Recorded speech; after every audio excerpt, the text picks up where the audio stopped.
Okay, good afternoon. Just wanted to remind you yet again that next week, as you know, the Secretary General will be in Geneva for the informal 5+1 meeting on the Cyprus issue.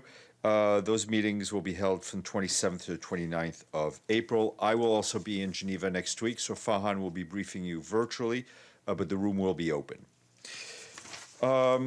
And I just want to give you an update on Chad because we've been asked offline and online. I wanted to confirm to you that François Fall, the UN Special Representative and head of the UN Office for Central Africa, has been representing the Secretary General at the late President Déby's state funeral today. He will stay on in N'Djamena for several days to initiate contacts and also to meet with a range of stakeholders to encourage national cohesion in these difficult times. Our current focus remains on the de-escalation of tensions, on sustaining peace, and preventing violence and conflict. We understand that the African Union Peace and Security Council met yesterday to consider the situation in Chad. We are working with them, as well as the Economic Community of Central African States, to explore options on how to best support peace and stability in Chad. We are calling on all actors to remain calm and to refrain from any violence that could harm civilians and further complicate an already difficult situation. Throughout this pivotal moment, the UN Resident Coordinator and the entire UN system in the country continue to support Chad on all issues related to development, peace building, and humanitarian response in coordination with national and international partners. Turning to Ethiopia, we are advised by our colleagues in the Office of the Coordination of Humanitarian Affairs that there are armed clashes that are still being reported in some areas, including around Abiy Adi in the central region of Tigray, restricting humanitarian movement in response. There are also critical water shortages in most parts of the region. In response, humanitarian partners and the regional government have deployed 123 water trucks to several areas, including Mekele and Shire, that targets about 280,000 people. An additional 285 water trucks are required over the next 3 months based on recent needs assessments. The government has also reported the arrival of 75,000 newly displaced people in Shire over the past week. This brings the total number of internally displaced in Shire to nearly 500,000 men, women, and children. Most of the displaced are living in host communities. Others are in 15 displacement sites, most of which have reportedly not received any assistance over the past 2 to 3 months. While there have been some improvements in the humanitarian access in Tigray, we continue to call for safe, unimpeded, and sustained access to scale up the humanitarian response to help all people in need. More funding is urgently needed. And in the Central African Republic, the UN mission there is telling us that the deputy head of mission, Denise Brown, met with the president of the National Electoral Authority in Bangui earlier this week. They discussed the May 23rd legislative elections, including security-related issues. Ms. Brown reiterated the mission's readiness to provide support to secure the polls and assume the responsibility for the deployment of electoral materials. Our mission colleagues will bring this material from Bangui into the prefectures and then to local offices of the National Electoral Authority. The mission will also assist in the repatriation of the results in line with the mission's mandate. And on Myanmar, the UN team on the ground today reiterated its call for the protection of health facilities and health workers. According to the World Health Organization, since February 1st, the date of the coup, there have been 120 recorded attacks on healthcare facilities, resulting in 11 deaths and 48 injuries. This makes up 3/4 of all attacks on healthcare worldwide in the same period. The UN team is also deeply concerned over the reported continued occupation by security forces of at least 38 health facilities across the country. Many of these sites have reported a drop in the number of people seeking voluntarily medical help. At least 139 doctors, including highly specialized health personnel believed to be participating in the civil disobedience movement, have reportedly been charged under the Myanmar Penal Code. Our colleagues stress that hospitals are and must remain a place of sanctuary, of neutrality, so that patients seeking health care and health professionals providing care are able to do so without the fear or hesitation or any sort of harassment or imprisonment, and that these people and their facilities are safe at all times. And a quick update for you from Saint Vincent and the Grenadines. The first members of the UN Migration's Emergency Response Team arrived today to deliver essential shelter and emergency items to thousands of people who were forcibly displaced following the eruption of La Soufrière volcano. The team will also provide technical guidance at shelters where more than 6,000 people now live. A shipment of approximately 1,200 hygiene kits and cleaning equipment will also arrive from Trinidad and Tobago in the next few hours. More information on the IOM's website. And today, the Secretary General spoke via pre-recorded video message to the European Union Africa Green Investment Forum. He said that as the world works to address the pandemic and combat climate change, the forum is an opportunity to strengthen partnerships and boost investments in Africa for the benefit for all. He said that the two regions' agenda converge around financing a green transition and a greater resilience, as he underscored the needs to accelerate investments in key areas such as coupling job creation with green technologies, creating incentives for industry to transition to green energy solutions, investing in adaptation and resilience, as well as investing in startups and providing risk guarantees for private investments.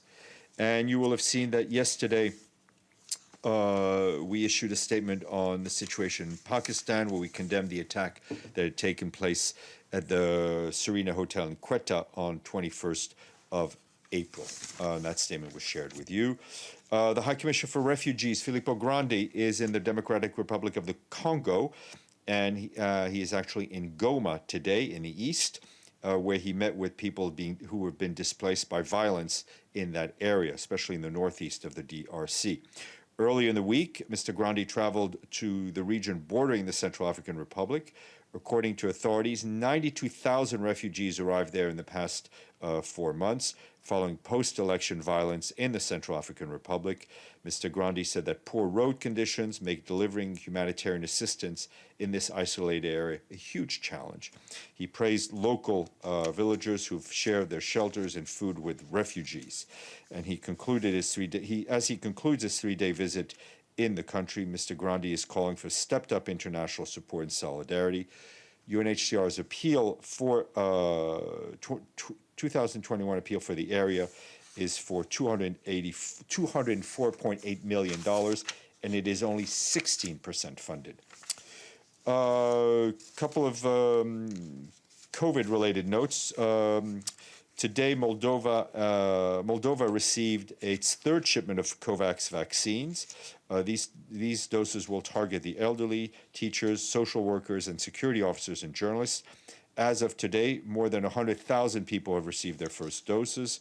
The number of COVID-19 infections among medical staff has dropped 75% over the 6th week of the vaccination campaign. Moldova is expected to receive another shipment from COVAX in 2 months.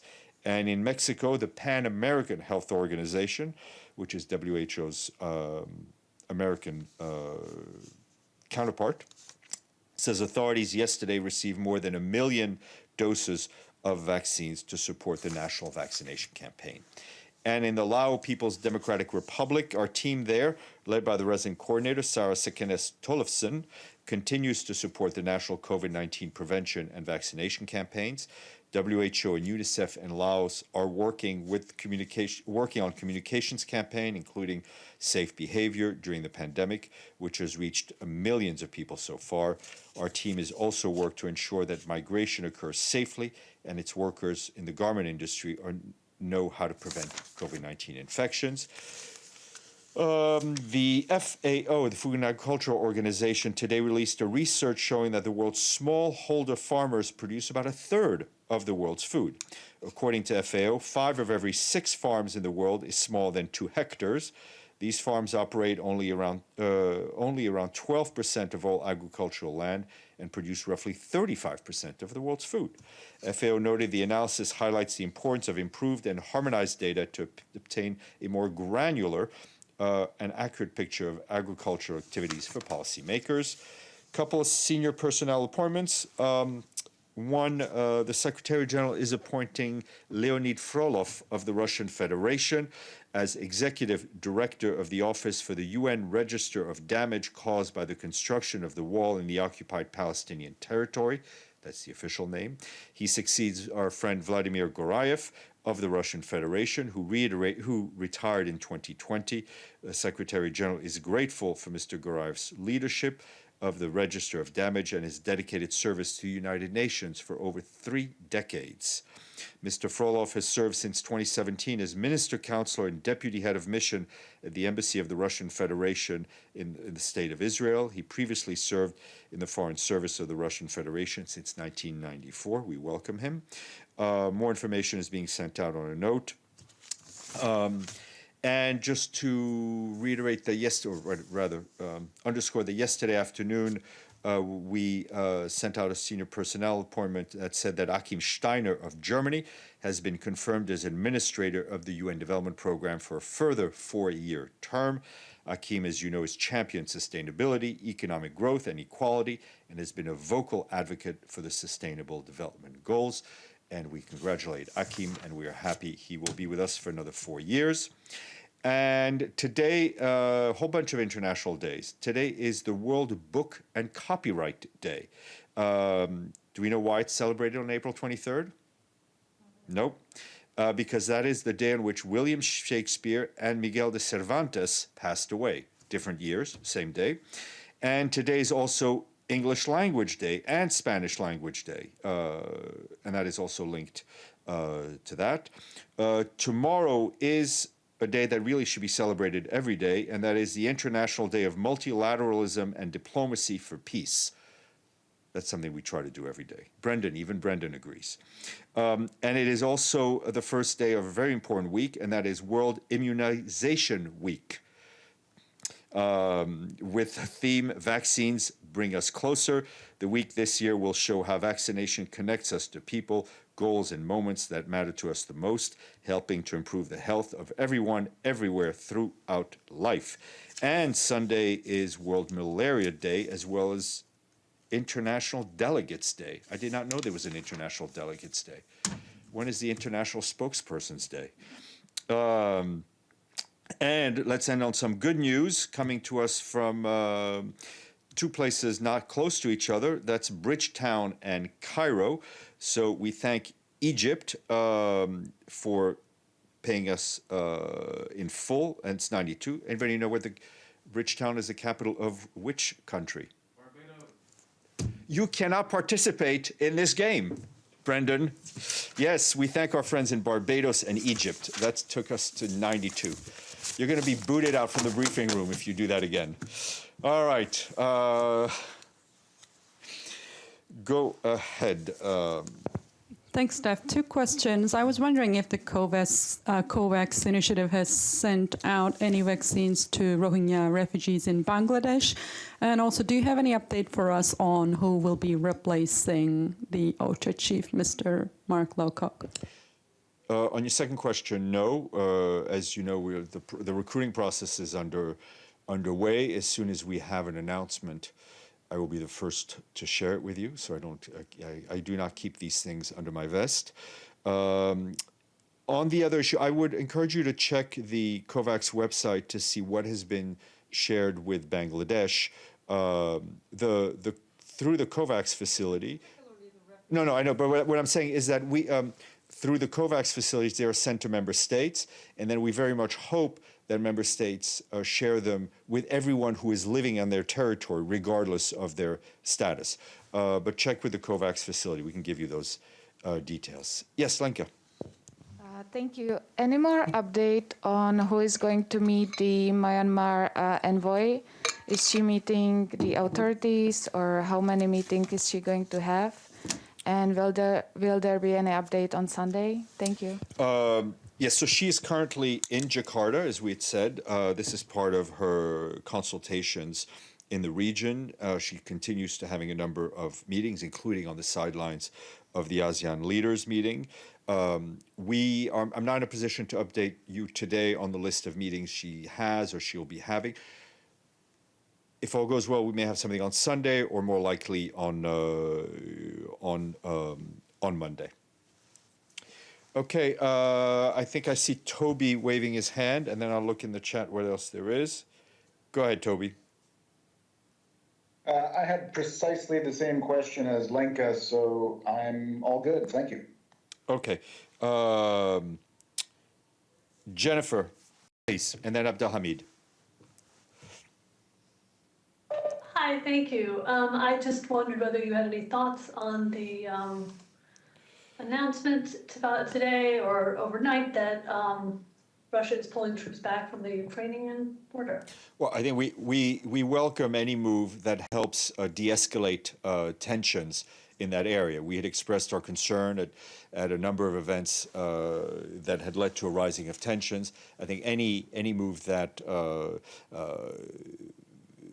that lowers the tensions, as we would expect this would do, is to be welcomed. Thanks. Who am I looking for? Abdelhamid, sorry.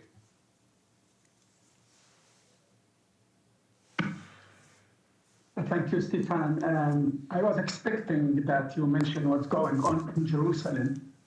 According to Palestinian Red Crescent Society, 105 Palestinians were wounded, some of them still in the hospital, after those Jewish extremists start roaming in the streets of Jerusalem, beating the Palestinians and destroying their shops.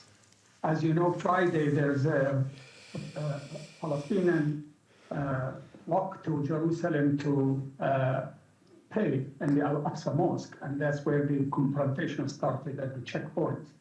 But it went through the streets of Jerusalem. Why there is no mention of this important? Well, I mean, we've obviously seen what's happened overnight, which was part of a pattern of things we've seen since the beginning of Ramadan. And Mr. Wennesland addressed this directly in his remarks yesterday at the Security Council. Okay, any other questions in the chat? Anywhere else? Raise your hand. We will give Brendan a chance to speak because he's clearly... I have another question. Go ahead. On Western Sahara. It seems that there is a deadlock now on selecting a special envoy, according to what we understood from the closed consultation with the Security Council. Do you have any update, or can you share with us any glimpse of hope there will be an agreement with the issue? Well, I mean, we continue, as the Secretary General often says, he's neither pessimistic or optimistic, he's determined. And he continues his efforts to try to find a personal envoy. It is not an easy task. I mean, you have seen the same reporting as I have of different people being rumored to have been blocked for one reason or another. We will, on the Secretary General's end, the fact that there is no personal envoy in place is not from lack of trying, and he will continue to move in that direction. Alan. Thank you, Stéphane. As we all know, a number of permanent representatives are getting vaccinated already from COVID. Is that fact getting us closer to the moment when the Security Council will convene in person? How do you think? What's your opinion? As we often said, the Security Council are the members of their domain. So they will, and we've seen over the last, let's say over the last year, since the start of this lockdown, different presidencies approach it in different ways, right? We, as far as the Secretary is concerned, will support whatever decision is taken by the Council, whatever decision is taken by the Presidency.